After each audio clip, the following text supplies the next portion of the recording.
Reclaimer isn't just the best level in Halo 4, it's the best level 343 Industries has fashioned to this day since they took stewardship of the franchise more than a decade ago. It includes a brand spanking new gameplay concept which works very well, is paced excellently, and all in all, it's the part of the game which is most reminiscent of Bungie's previous stellar work. Except for maybe its story, which we'll get to soon enough. Reclaimer begins with the recently introduced Captain Del Rio leading a briefing. To say it's a tense affair would be an understatement.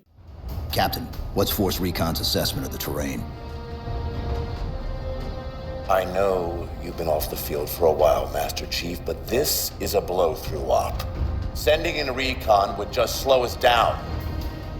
Telemetry indicates the particle cannons are being controlled from a command post southwest of our position. Roll on that target and neutralize those guns.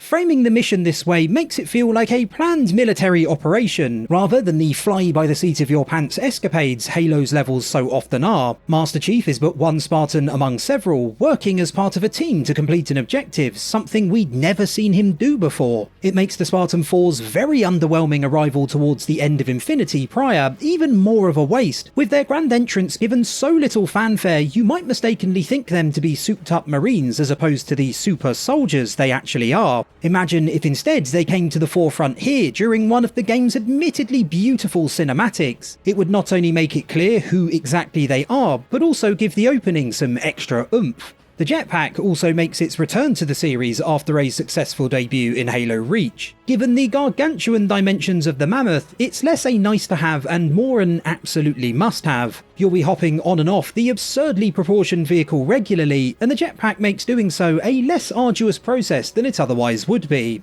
Before Reclaimer really gets going, let's talk about the Mammoth. While it's not amazing enough that I'd ever argue it needs to be featured in every Halo, it is an entirely new concept which is used to great effect, a rarity within 4's campaign. There are occasions when 343 Industries throws in a surprise, the Mantis sequences during Infinity and Composer and the Broadsword run at the start of Midnight for example, but they're all disconnected from the experiences which surround them. The Mammoth by comparison is confidently integrated into the existing Halo framework, and it's all the better for it. The difference between them becomes evident early on as you're forced to disembark to collect a target designator from a crashed Pelican.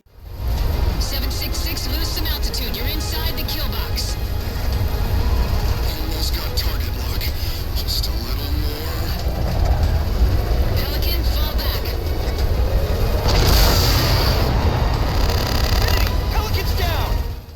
Considering 343's inclination towards segmentation, it must have been tempting to simply have you trundle down a set path aboard the vehicle, blasting enemies from relative safety. Reclaimer's first half being based solely around defending the vehicle with turrets and other weaponry would have been much easier to create due to the many variables removed from the equation. Credit where credit's due though, 343 went above and beyond to ensure the Mammoth functions alongside Halo's familiar gameplay loop, and it pays off. Yes, there are still moments when fighting the Covenant from a distance is the best approach, but equally, you frequently have to push on into wider areas to complete various objectives. Instead of everything being cordoned off while you progress through an overly linear environment, like say the Scorpion run in Infinity, you are able to choose how you want to use this gameplay twist to your advantage. Attacking from the Mammoth on foot is an option, using a UNSC vehicle housed within it or a Covenant vehicle on the battlefield is an option, jetpacking off it to higher ground to gain a positional advantage is an option. Unlike the other examples mentioned, Reclaimer introduces something fresh which offers up new and exciting gameplay opportunities, and that, for me, is exactly what 343 should have been trying to do with the rest of their maiden campaign as well.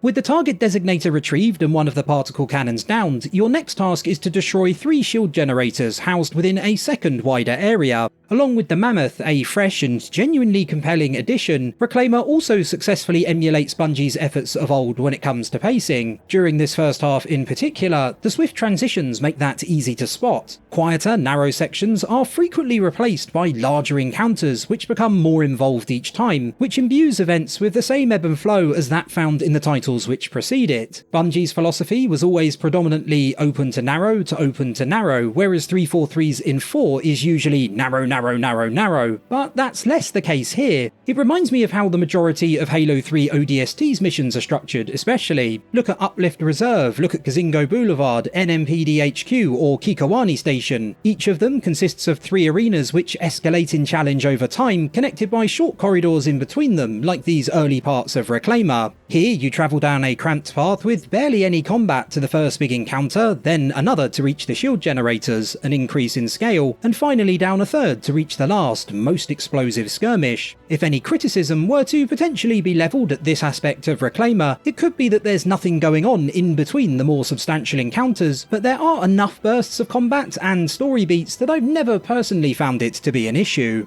The next clash with the Covenant is terrific. Chief, get us a firing solution on that particle cannon before the Covenant get their act together.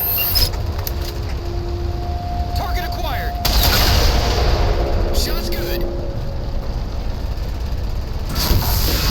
All units, unidentified Covenant vehicle incoming.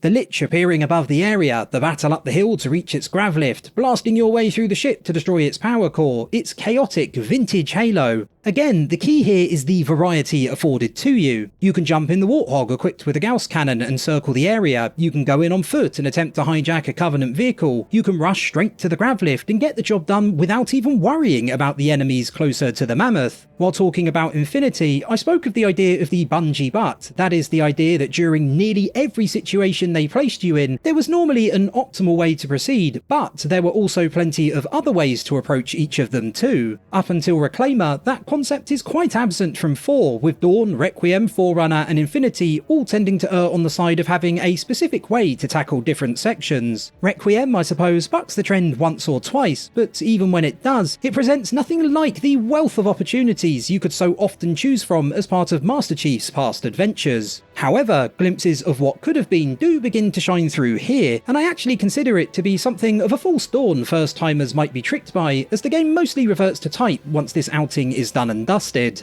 Your time with the Mammoth is practically at an end, bar a conversation between Chief and Cortana as the AI's condition continues to worsen.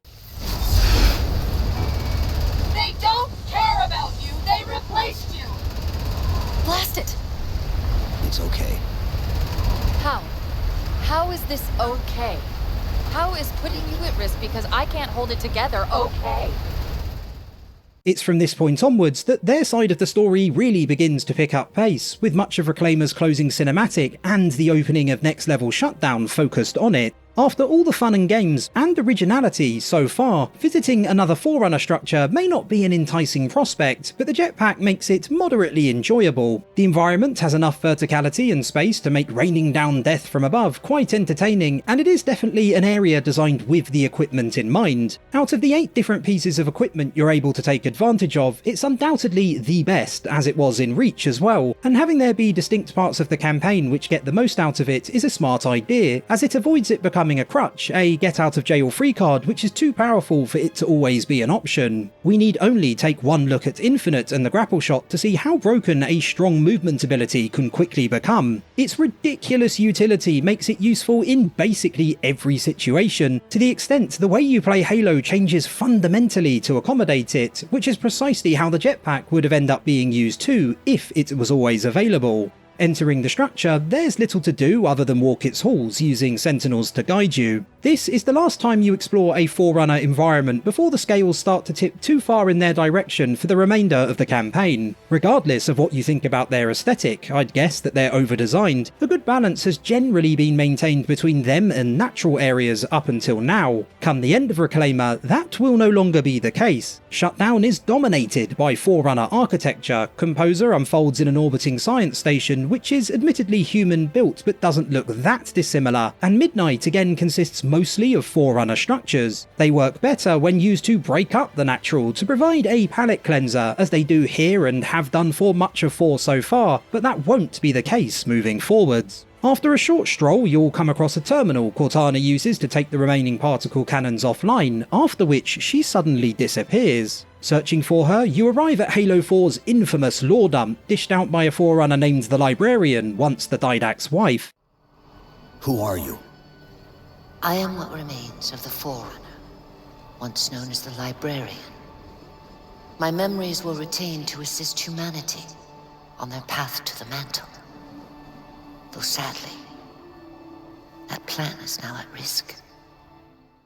To summarise her ensuing explanation, as ancient humans spread across the stars, the Forerunners fought them, with the Didact leading their war effort. It turned out humanity wasn't aggressively expanding, but were fleeing the Flood, and refusing to yield the mantle of responsibility, that is, the role of protecting all life in the galaxy. The Didact decided to use a device known as the Composer to digitise humans and turn them into Prometheans. This was a perfect solution, as it both punished them and turned them into soldiers the Flood were unable to assimilate. The Forerunners then took the Composer from him before he could convert all of humanity and imprisoned him on Requiem until he was released towards the start of the campaign. As if that wasn't enough, the Librarian also reveals that humanity's destiny was to some degree preordained.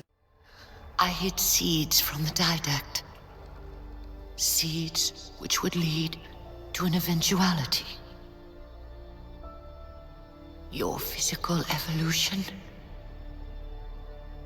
Your combat skin. Even your ancilla, Cortana. You are the culmination of 1,000 lifetimes of planning.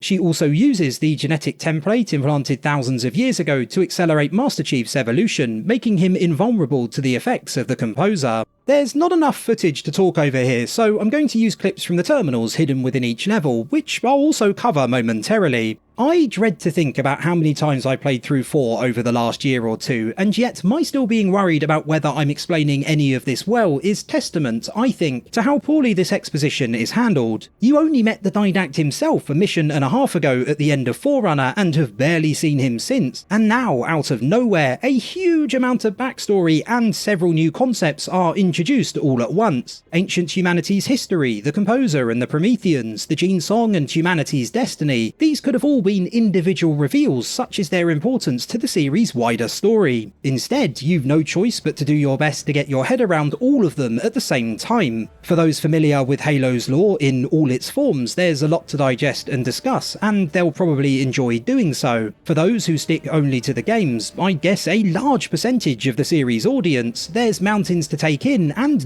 not enough time to properly mull it over. There are also the aforementioned terminals which elaborate on that just discussed. When watched in one go upon completing Halo 4, they are fantastic and add extra details that go a long way towards contextualizing events. However, when discovered naturally as you progress, their fragmentation dampens their impact, and I'm sure there are those who discovered a few of them, or one, or none, lessening their effectiveness for many even further. I've tried to come up with a solution myself for how to better work them into the game, but have so far struggled to come up with anything remotely clever. What is up for debate here isn't so much, is the story actually any good? That is, of course, for the individual to decide, and to share my opinion, I think it had potential if 343 had properly followed through on it across multiple titles instead of continually course correcting. What should be questioned is whether that story is presented in a manner which makes it accessible to both those who are fully immersed in Halo's wider story and those who have little knowledge of series lore beyond the games. I'd say the former group will probably be okay, while the latter will find themselves swamped. You need only look at Master Chief and Cortana's portion of the narrative for an example of a storyline being handled well. Information is shared gradually over time, and it results in a satisfying arc for both characters which can be enjoyed by everyone. The same cannot be said for the Forerunner side of the story, which, let's be frank, is a bit of a mess. Also, just to get my 2 cents in quickly before moving on, I wish the Forerunners had remained shrouded in mystery following the conclusion of the trilogy, as not knowing their backstory or their history made them particularly intriguing, and I really dislike the idea of humanity's progress being predestined too. It is unnecessary. Still reeling from the shed load of lore dumped on you, you retrieve Cortana, fend off Prometheans, and have a quick catch-up. Chief, what happened? Your bio readings are all over the map. It's a long story, but I know what the Didact's after. I know that part. The librarian filled me in when she snatched me from the system. But what I don't know is what she did to you. Reclaimer's finale awaits you on the other side of a portal, and honestly, it is Halo 4's pinnacle, the tippy top. It's exactly the sort of large-scale encounter 343 should have replicated across the rest of the campaign. It's the logical extension of the earlier outdoor battles, and is Halo in its purest form. Allies and enemies whiz across the battlefield, Covenant lurk in the distance, the Infinity looms overhead, and again you're able to tackle it all exactly how you see fit. It's another clear demonstration that 343 Industries had it in them to recapture some of the Halo magic so prevalent throughout the rest of the series, and it's a crying shame we didn't get a lot more of it. Imagine if instead of ending with a Ghost escape sequence that is fine, Forerunner ended with something like this. Or if Infinity's Scorpion run gave us similar to open things up before the Mantis section capped things off. There are so many places 4 could benefit from this increased scale to take the edge off the linearity, which is designed well enough but unfortunately comprises a massive amount of the experience. Reclaimer's last slice of uninterrupted gameplay is a short trek up a hill, probably in a Scorpion, although not definitely, to destroy 2 more shield generators. Carrying vastly improved weaponry compared to earlier or driving a Scorpion, they shouldn't prove too tricky to demolish either. With nothing left to block your path, you're able to use the target designator to lay waste to the grav lift holding the Infinity in place. Back on the ship, the effects of Impending Rampancy on Cortana appear to be worsening. Nav, as soon as we know we're airtight, I want a course laid into Caranay Station. Com, prepare a warning beacon.